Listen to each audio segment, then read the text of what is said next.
बहुत पुरानी बात है। एक छोटे से गांव के किनारे एक टूटी हुई झोपड़ी में कासिम नाम का एक नौजवान रहता था।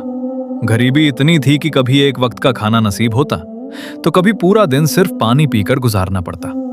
लेकिन कासिम के चेहरे पर कभी शिकन नहीं आती थी।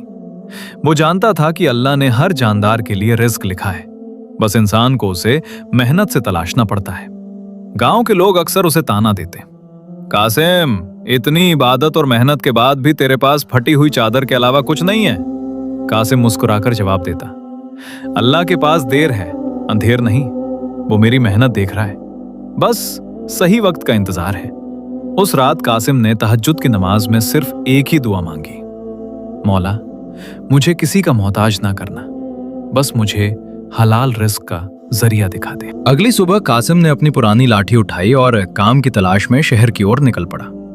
मीलों का सफर तय करने के बाद वो एक शहर पहुंचा जहां की रौनक देखकर उसकी आंखें फटी रह गईं। लेकिन जहां चमक धमक थी वहां बेरुखी भी थी। कासिम ने दर दर भटक कर काम मांगा, पर उसकी फटी हुई हालत देखकर किसी ने उसे काम नहीं दिया। थक हार कर वो एक पुरानी सराय के बाहर बैठ गया। वहां एक बुजुर्ग हकीम अपनी जड़ी बूटियां सुखा रहे थे। उन्होंने कासिम की आंखों में एक अजीब सी चमक देखी, वो चमक जो सिर्फ ईमान वालों की आंखों में होती है।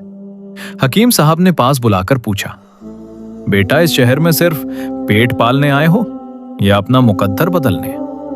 कासिम ने अदब से कहा, बाबा जी, बस हाथ की मेहनत से हलाल कमाना चाहता हूं। हकीम साहब ने मुस्कुराते हुए शहर के सबसे सख्त मिजाज सेठ उस्मान के बाग का पता दिया और कहा, याद रखना कासिम, मेहनत जिस्म थकाती है लेकिन बेईमानी रूह को मार देती है। सेठ उस्मान का बाग वीरान पड़ा था, मिट्टी सख्त हो चुकी थी और झाड़ झंखाड़ उगाए थे।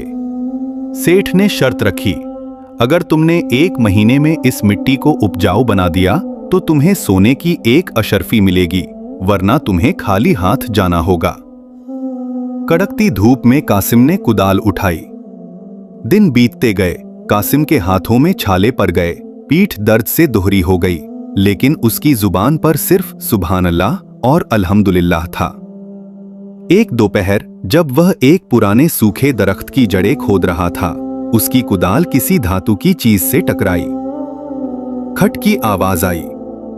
कासिम ने तेजी से मिट्टी हटाई तो नीचे एक छोटा सा लोहे का संदूक दिखाई दिया। धड़कते दिल से उसने ढक्कन खोला। संदूक हीरे जवाहरात और सोने के सिक्कों से लबालब भरा था। कासिम के सामने उसकी पूरी गरीबी नाचने लगी। उसने सोचा, अगर मैं इसे चुपचाप ले लूं तो मेरी मां के लिए नया घर बन जाएगा, मैं भी अमीरों जैसी जिंदगी जी सकूंगा, किसी को पता भी नहीं चलेगा। लेकिन तभी उसे अपने वालिद की बात याद आई। बेटा, हराम का एक लुकमा पूरी नस्लों की बरकत छीन लेता है। कासिम ने फौरन संदूक बंद किया। उसकी भूख और प्यास गायब हो चुकी थी। वह जानता था कि यह अल्लाह की तरफ से उसके ईमान का इम्तिहान है। वह भारी संदूक लेकर सीधा सेठ उस्मान के महल की तरफ भागा। पहरेदारों ने उसे रोका, पर वह नहीं माना। आखिर में जब वह सेठ के सामने पहुंचा तो उसने संदूक उनके कदमों में रख दिया और कहा, सेठ जी, यह आपकी जमीन की अमानत है। मैं सिर्फ मजदूरी करने आया था, खयानत करने नहीं। पूरा दरबार खामोश था। सेठ उस्मान की आंखों में आंसू आ गए। उन्होंने आगे बढ़कर कासिम को गले लगा लिया और कहा, कासिम, यह संदूक मैंने ही बांध दबाया था। सालों से मैं एक ऐसे इंसान की तलाश में था जिसकी नीयत साफ हो। मुझे मेरा वारिस मिल गया। सेठ ने ऐलान किया कि उनकी कोई औलाद नहीं है और आज से कासिम उनका बेटा और उनके पूरे कारोबार का मालिक होगा। कासिम की आंखों से आंसू बहने लगे। उसने सजदे में गिरकर अल्लाह का शुक्र अदा किया। दोस्तों, कासिम की कहानी हमें सिखाती है कि जब इंसान अल्लाह पर भरोसा करके मेहनत करता है और ईमानदारी का रास्ता नहीं छोड़ता तो कुदरत खुद उसके लिए रास्ते खोल देती है। याद रखिए, मेहनत का फल और ईमानदारी की बरकत कभी जाया नहीं होती।